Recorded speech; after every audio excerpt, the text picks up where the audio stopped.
مولا علی کہاں تھے جب جناب زہرا پہ دروازہ گر رہا تھا؟ یہ بچہ سوال کرتا ہے، یہ جوان پوچھتا ہے، ایک تاریخ کا طالب علم سوال کر سکتا ہے کہ جب جناب زہرا پہ ہاتھ اٹھایا جا رہا تھا علی کہاں تھے؟ علی گھر میں تھے۔ معاذ اللہ، علی چاہتے تھے یہ ایسا ہو؟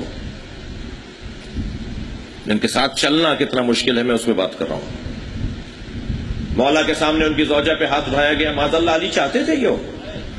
نہیں، قضاء و قدر پر راضی ہیں، ہمیں ان کے فیصلوں پر راضی ہونا ہوگا، ہمیں ان کے فیصلوں پر راضی ہونا ہوگا۔ یا رسول اللہ، آپ کی رحلت قریب ہے، ملک الموت آنے کو ہے اور آپ کو یہاں سے وہاں لے جانا چاہتا ہے، مگر آپ اس سے پہلے علی کو بلا لیجئے۔ میرے چھٹے امام فرماتے ہیں مولا علی کو بلایا نبی نے، کہا یا علی جبریل آئے ہیں اور اللہ نے تمہیں سلام کہا ہے۔ میرے مولا علی نے بے ساختہ فرمایا هو السلام ومنہ السلام، وہ خود سلام ہے، اسی کی طرف سے سلامتیاں ہیں۔ فرمایا علی تمہیں اللہ نے پیغام یہ بھیجا ہے کہ تمہاری زوجہ پر تمہارے سامنے ہاتھ اٹھایا جائے گا، تمہیں تلوار نہیں اٹھانی۔ راوی کہتا ہے مولا کی آنکھوں میں آنسو آ گئے،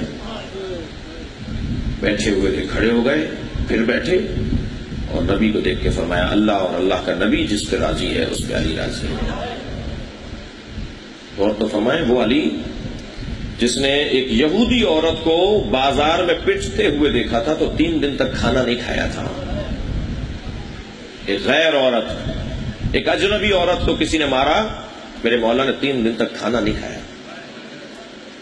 نبی فرمائے تمہاری زوجہ پہ ہاتھ اٹھایا جائے گا، تمہیں تلوار نہیں اٹھانی۔ اب فاطمہ کو بلا لیجئے۔ جب سیدہ کو بلایا گیا کہا فاطمہ تمہیں اللہ نے سلام بھیجا ہے۔ بی بی نے بھی بے ساختہ فرمایا هو السلام ومنہ السلام، خود سلام ہے، اسی کی طرف سے سلامتیاں ہیں۔ کہ فاطمہ اللہ کی طرف سے حکم یہ ہے کہ تم نے کبھی زندگی بھر اپنے بابا سے کچھ نہیں مانگا، تمہارے مزاج میں مانگنا نہیں ہے۔ تم نے زندگی بھر اپنے شوہر سے کچھ نہیں مانگا، تمہارے مزاج میں مانگنا نہیں ہے، تمہیں باغ فلک مانگنے کے لیے جانا ہوگا۔ بی بی نے ایک مرتبہ آواز دی اللہ اور اللہ کا رسول جس پہ راضی ہے میں اس پہ راضی ہوں۔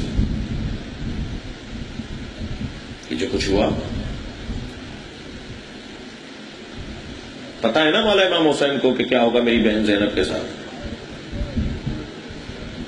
یعنی مجھے اور آپ کو تو یہ ہے کہ ہمیں معلوم ہو کہ یہ خطرہ ہے تو ہم اس خطرے سے بچاتے ہیں اپنے اہل خانہ کو۔ امام حسین کو نہیں معلوم، پتا ہے امام حسین کو، شہید آگاہ ہے حسین، جانتے ہیں کہ کیا کرنے جا رہے ہیں۔ اور سرسری دید رکھنے والے بڑے معتبر نام ہیں جنہوں نے کہا حسین آپ زینب کو چھوڑ جائیے۔ فرمایا ان اللہ یرا اسارا، اللہ زینب کو اسیر دیکھنا چاہتا ہے۔ بچوں کو چھوڑ جائیے، جوانوں کو چھوڑ جائیے۔ فرمایا ان اللہ یرا قتیلا، اللہ انہیں شہید دیکھنا چاہتا ہے۔ یہ کیا ہو رہا ہے؟ میرے اور آپ کے عقیدے میں ایک ایسا اصول ہے کہ جو ہمارے سارے مسئلوں کو حل کرتا ہے، وہ ہے عصمت کا اقرار۔ ہم جب اپنے معصومین کو معصوم مانتے ہیں، اپنے ائمہ کو معصوم مانتے ہیں، تو بس جو ان کا فیصلہ ہے اسی کو مانیں گے۔ اسی کو ولایت کہا جاتا ہے۔ ولایت جو وہ کہیں بس وہی آخری بات، ان کی بات پر چوں چرا نہ کہنا، یہی ولایت ہے۔ جو حکم ہے معصوم میرے مولا کا وہی بس آخری بات ہے۔ مجھے سمجھ میں نہیں آ رہا، یہ میرا قصور ہے۔ جب میں نے اپنے امام کو معصوم مان لیا تو ان کی ولایت میرے اوپر ہے۔ اگر ابھی ظہور فرما جائیں اور کہیں اپنے گاڑی کی چابی فلاں کو دے دو جس کو میں جانتا بھی نہیں ہوں، تو میں ایک لمحہ نہ لگاؤں اپنی گاڑی کی چابی دینے میں۔ اپنے گھر کو خالی کرو، اس آدمی کو اپنے گھر میں بٹھا دو، میں ایک لمحہ نہ لگاؤں امام کی بات کرنے میں۔ یہ ہے ولایت۔ کونوا صادقین، سچوں کے ساتھ ہو جاؤ۔